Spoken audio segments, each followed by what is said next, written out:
Dans une attitude à la fois irréfléchie et cruelle, cette mère décide d'abandonner ses filles et de continuer à vivre seule avec son nouveau petit ami.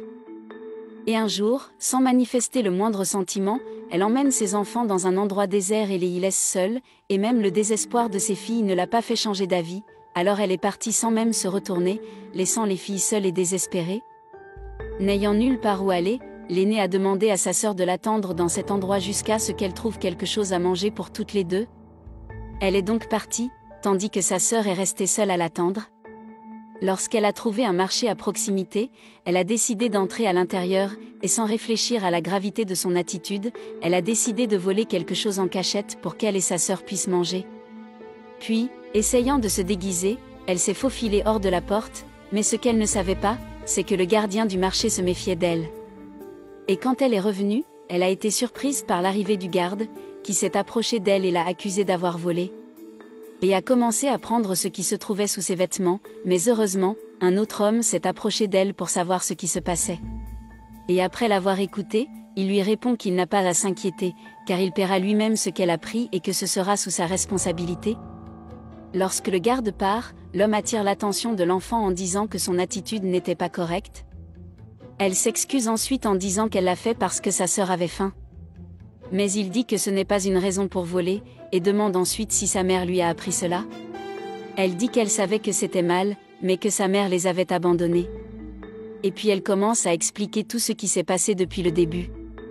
Elle a dit que sa mère avait rencontré un nouvel homme, et qu'un jour, sa sœur, après être montée sur un endroit élevé et ne pas pouvoir en descendre, elle a vu qu'elle ne pourrait pas non plus l'aider, alors elle a décidé d'appeler sa mère dans la chambre où elle était allongée avec son petit ami.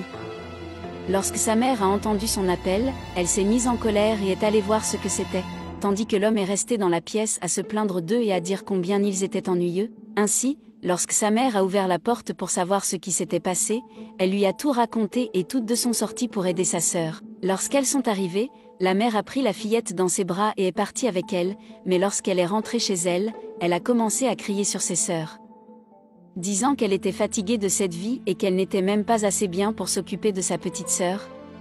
À ce moment-là, le petit ami de la mère est également arrivé en leur criant dessus, disant qu'il était aussi fatigué de cette situation, et que chaque jour était un désordre entre les enfants et sa petite amie, et que c'était pour cela qu'il partait. La mère lui a donc demandé désespérément de ne pas l'abandonner, et elle avait beau le supplier, il continuait à dire qu'il ne pouvait plus le faire, alors il est parti. Lorsqu'il est parti, elle a commencé à se battre avec eux, les accusant de mettre fin à leur relation, puis leur a dit d'aller immédiatement dans la chambre, car elle allait leur donner une leçon pour avoir fait cela. Et à l'intérieur, il les bête en guise de punition.